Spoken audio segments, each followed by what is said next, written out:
Good afternoon, Super Friends, and welcome to the Wednesday, September 24th edition of the Sacred News and Weather.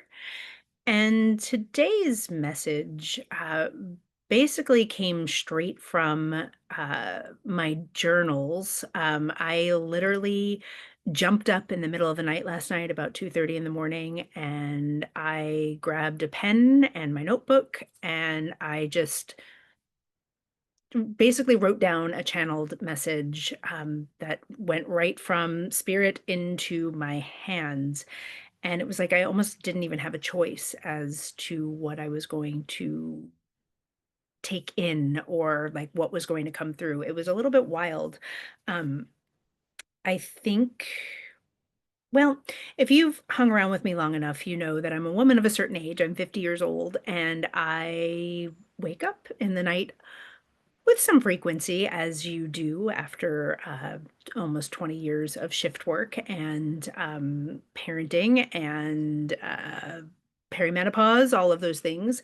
And pro tip for those of you who are similar to me, when I wake up in the middle of the night, I will often just ask spirit, like, is there something I need to know about right now? Or can this wait until morning? And often, I just get the release of you get to go back to sleep, and I do, and it works really, really well for me. I would say like 85% of the time. The other 15%, it just depends upon what's happening. If I've had a glass of wine, that might do it.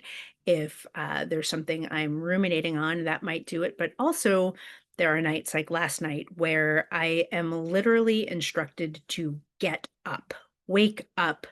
This is important. And it's like I hear it in my sleep and I get the nudge, and I did. I sat up, I turned on my light, I grabbed my pen and my notebook. Sometimes I'll use voice memo.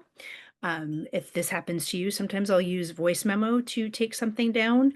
But last night it was the journal and the pen, and I'm just going to do my very best to give you the message that I received. I'm not gonna lie, it's a little bit heavy and it's a little bit esoteric, but I think what's happening is I'm starting to draw more practitioners into this field of energy that I'm tapping into for our collective. And so because I think I'm drawing in more practitioners rather than people who are new to this sort of work, some of the messages are going pretty deep. And this message today feels like it's going to go pretty deep. As with anything I talk about, take what resonates, leave the rest behind. If it's not your message, it's not your message, and that's okay. There will be another.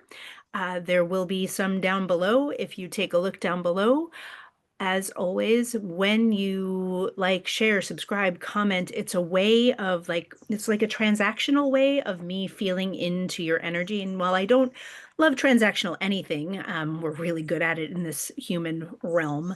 And it's not my favorite way of doing business. It does actually make a difference in what kind of messages that I get coming through to channel for you. So, with that said, I'm actually going to pull out my notebook. There are like literally pages and pages and pages of purple pen from last night.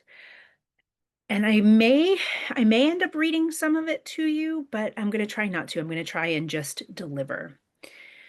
So again, tap, tap, tap, wake up. And I did, and I just started writing from message to hand to paper.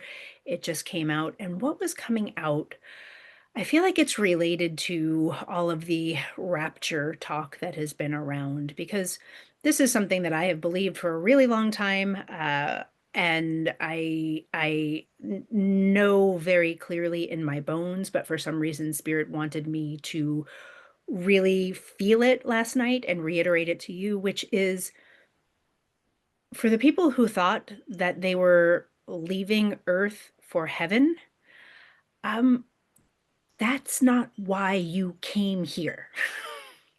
That is not why we, our souls, chose to take human form and come here at this time and this place. We did not arrive in these human bodies in order to transcend them in some rapture sort of incident where we like leave behind our bodies and we go to heaven. Gonna tell you, may be uncomfortable for you, may not be. I don't know. It depends upon where you are in your spiritual journey, and all are welcome here. I'm just going to share with you where I am and my understanding as it has come through from the inner levels and my guides, but also from my teachers, from the Bible, from scripture, from all sorts of areas, from research. All of this has come into me after it has come through me. So I am shown something and then I'm sent in pursuit of more. So what I am sharing with you today came through me, but know that I also go out and research. I work with a spiritual mentor. I have been working with teachers for years and years and years. I'm not in this alone and I'm not making this shit up. Um, Even if it sounds to you like I am, I promise you it's not coming from me. It is coming through me to you. And that is, again, that we did not come here, we did not arrive here in our human forms to ascend to heaven, to ascend to the 5D, to live in any other place except in our human form on this planet right now. And heaven and hell are entirely inside of us. So heaven and hell are in here. They are not out there. Yes, I do believe that our souls come from a larger place, from what I would call the fertile void, or even beyond the fertile void, that place where we are everything and nothing, and our souls get to choose to come into form. And I fully believe that we all chose to come into these bodies in this very turbulent time, and that you're listening to me because there's something here for you and your soul's work to do. So, with that said, what I heard again was the reminder that we did not come here to ascend or transcend our bodies. We came here to heal ourselves and to heal one another so that we might be able to experience heaven on earth, so that we might be able to raise the vibration, the frequency of our planet by embodying more love inside of ourselves. Now, there was more. There was a lot more, and the a lot more really came in a way that I could understand it, that I'm not sure that I'm going to be able to transmit to you properly, but I'm going to do my very best. But just as I know and practice with and see and move energy with 7 different energy centers in our body from root to crown, just as there are 7 sacraments if you are someone who was born and raised in the Catholic faith, just as there are 7 levels of the Judaic tree of life. Yes, there are 10 different places on the tree of life, but it still follows. You can overlay the tree of life on the 7 sacraments, on the 7 chakras, 7 energy centers, and it's all the same. Well, last night, I also heard that there are 7 levels of consciousness. And I probably have looked at that before in my studies with Brian and Golbahar, who are my mentors, who are teaching me, who I'm learning from around reading past lives, around reading the Akashic records. I believe that there is something somewhere in their mind mastery course where they outlined 7 levels of consciousness, but that didn't actually stick with me until it came into me last night. And I feel like I got a little bit of bad news. Um, Not bad news, but it was disappointing in my heart. Uh, in that, in the lower levels of our consciousness, we this is where our ego and our wounding really are leading the way. They're really driving the bus. That lowest level is where we are unable to say no to our very primal urges, to our drives, to our patterns. This is where ego and substance abuse and numbing, this is sort of that level of consciousness. It, and it is what it is. And everyone, by the way, and this was reiterated to me last night, everyone is capable of transcending the level of consciousness that that they are currently operating in. So I want to make that very clear. You are perfectly able, and I just realized I didn't close my screen door, so you might be hearing the car noise and the tree noise and all of the things outside, but everyone is perfectly capable of raising their frequency, raising their consciousness.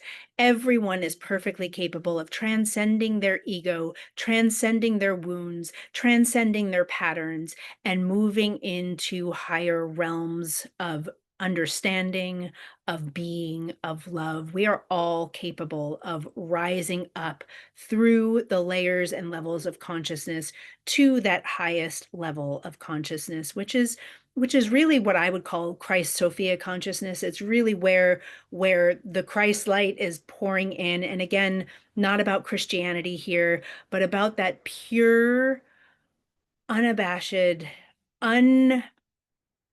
taintable, is that a word?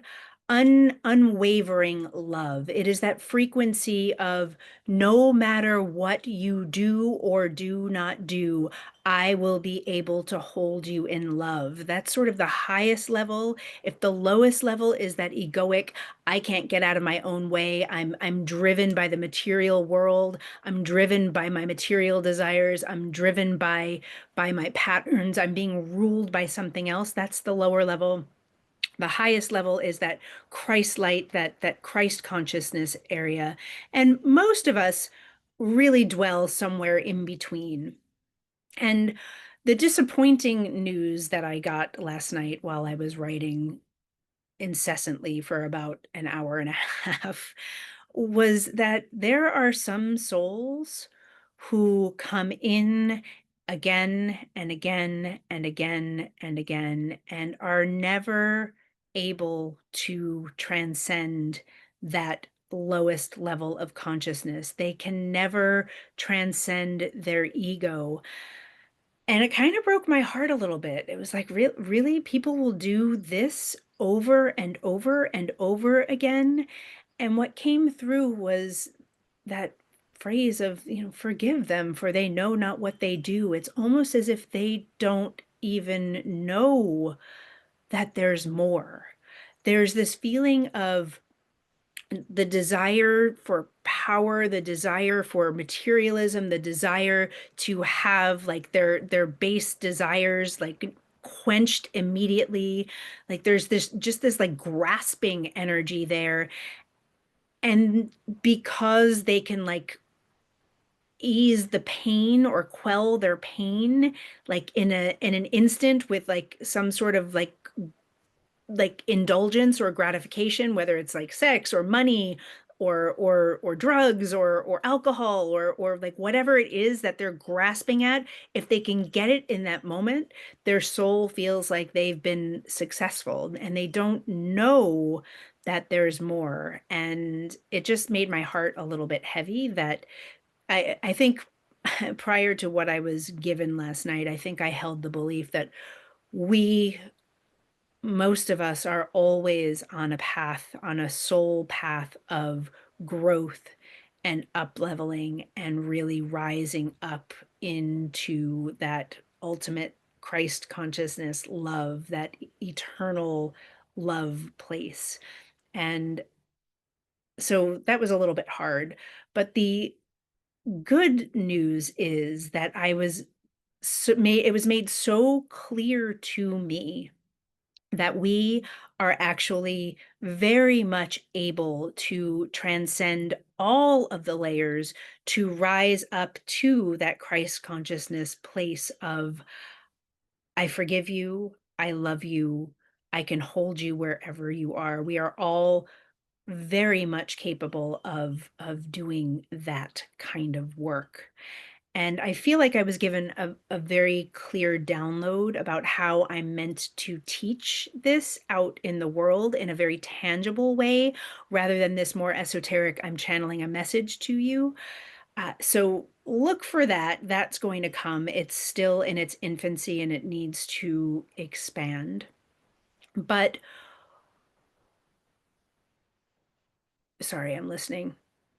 I'm hearing victim consciousness. Yeah, so one of the biggest barriers to really up leveling in our level of consciousness, there are two things that are coming through. What I just heard was like victim consciousness, and there is so prevalent in our society, in Western society, especially right now, in like really wanting to embrace the way that we have been wronged, to use it as an excuse to stay away from love, to keep love out of our hearts. I've been wronged, therefore I must protect myself, and I protect myself by guarding my heart from expansion, by guarding myself from giving or receiving love. Can't you see how wronged I've been? Can't you see that I'm the victim?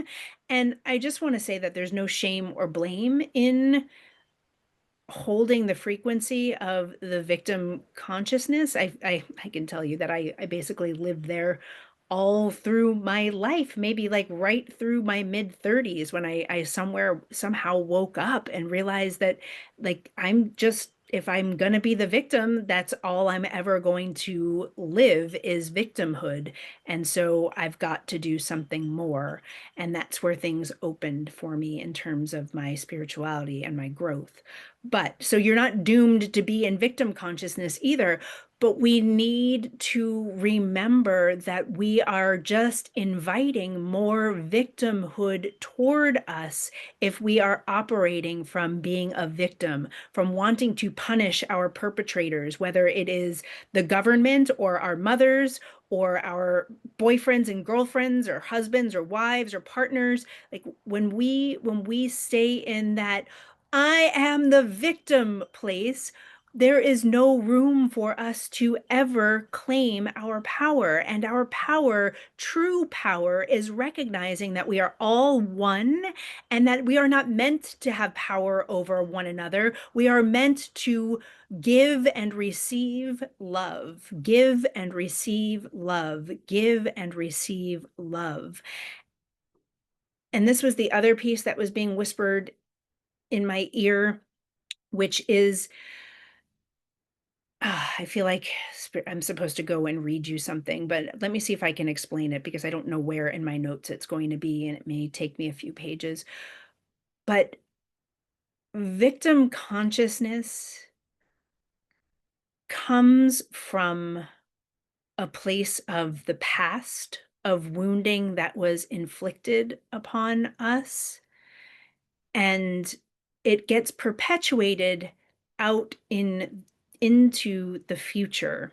So this is a real weird time and space thing that I'm going to try and explain here. But love and our power, our true power, and where we truly belong is in the consciousness of the present moment. Like, I'm going to have to find my notes. Hang on. I'm just going to ask, like, can you please show me where this is? Where in this?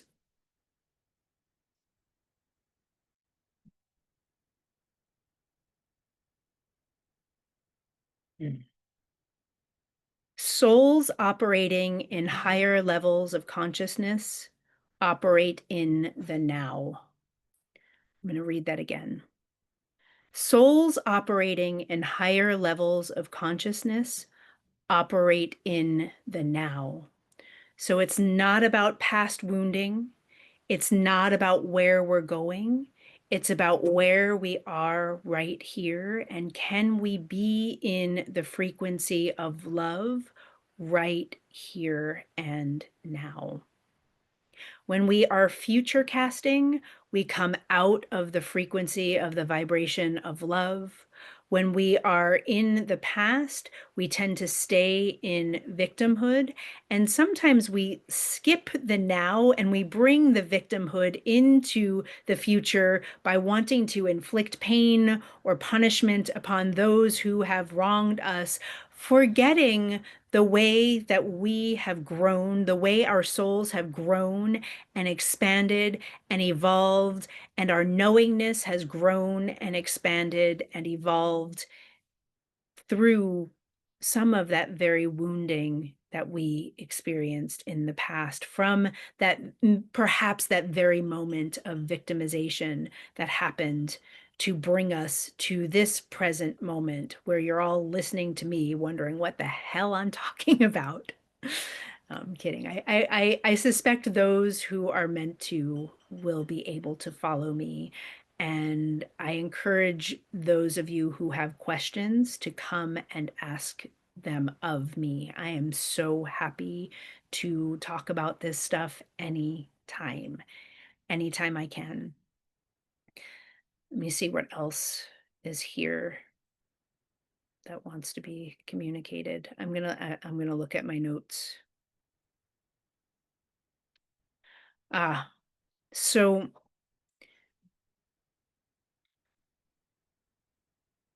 here to bring heaven to earth. Yeah, the concept of oneness and the concept this actually came up in my Earth and Ether collective this morning too. Each time we are able to step out of fear, step out of victimhood, step out of wounding, we open to our own healing. Each time we open ourselves to healing, I promise you, in in this world of non dualism, in this world where we are all one, your own healing, your own ability to rise up in levels of consciousness, in rise up in your ability to really perceive the nuances of the oneness, the nuances of love. Each time you're able to perceive that much more, the world around us is here to perceive that much more. So, whether you identify as a light worker or just a friend of mine who happened to tune into the weird work that I'm doing, you're here for a reason.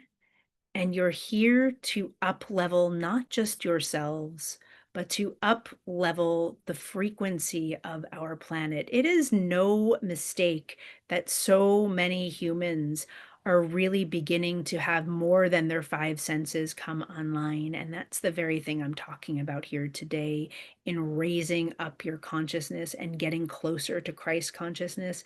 It's really about raising your own vibration, recognizing your own ability to bend time and space, your own ability to forgive, not because someone else deserves your forgiveness, but because your soul deserves the freedom that forgiveness allows it to have. We don't this came up this morning, and this is the piece that came up this morning in Earth and Ether, which is like forgiveness is not for the other person. Forgiveness is not for the benefit of someone else. Forgiveness is for the own health and wellness and well being of your soul, which in turn has an effect on the person, whether or not they know if you've forgiven them or not. And forgiveness does not mean inviting the devil back to dine at your table. Forgiveness does not mean that you need to sit across from Uncle Harry, who has called you or your children or people who walk this earth by racial slurs or judges. You don't need to sit at the table of the devil in order to hold forgiveness and love in your heart. What you need to do is here again, forgive them for they know not what they do. There's that Christ consciousness piece, right? It's like those people don't even know what they are doing. think I'm going to leave you with this. My beloved Uncle Jimmy, who is not my uncle by blood, but certainly my uncle by soul, we were talking this weekend, and one of his BFFs happens to be a lawyer for death row inmates. And Uncle Jimmy is a deep thinker and a deep feeler, and so is his friend. And he said, "Friend, how do you do it? How do you represent these men who," and it's men, and he works over here at San Quentin in a men's prison. And he said, "Jimmy, you need to know that there is not a single man on death row right now who was not physically, sexually, emotionally, mentally abused at some point in his life. And I don't condone what they do. Some of them haven't even been the perpetrators and they're there wrongly." He said, "I don't condone what they do, but they deserve those small boys who were betrayed, those small boys who were tortured, those small boys deserve to know that someone sees them and someone is willing to stand up for them." And so I'm going to leave you there with that concept, the idea that you don't need to dine with anyone who has done you wrong, but that forgiveness to the best of your ability is what will raise up your levels of consciousness, will raise up your ability to see the way time and space are not linear at all, to see the way that we are all energy and that everything else is just an agreement we've made here on earth so that we can move through our day and put food on the table and tuck our kids into bed at night. And if you're looking for a practical way to raise up your consciousness, I'm going to invite you into this. Each night before you go to bed, ask yourself, ask spirit, ask God, ask the divine, ask Krishna, ask whomever, whatever your belief system allows you to believe that is bigger than your human self, than your human ego. Ask spirit to show you what or how to let a little more love into your heart the next day. So before you go to sleep, spirit, how can I let a little more love in tomorrow? And go to sleep. And when you wake up in the morning, you can ask spirit to show you again, show me how to let a little more love into my heart today. And then see what unfolds. Look for the signs, look for the symbols, listen for the voice inside your ear. Look, this, it will be there. I promise you it's going to be there. And the more practiced you get at looking, the more practiced you get at asking, the more that will show up for you. All right. That's probably quite enough for one day. Thank you for listening. Thank you for liking and sharing and subscribing. And I love you. Come and comment. Come ask me questions. Please, please, please, please, please. I love you all.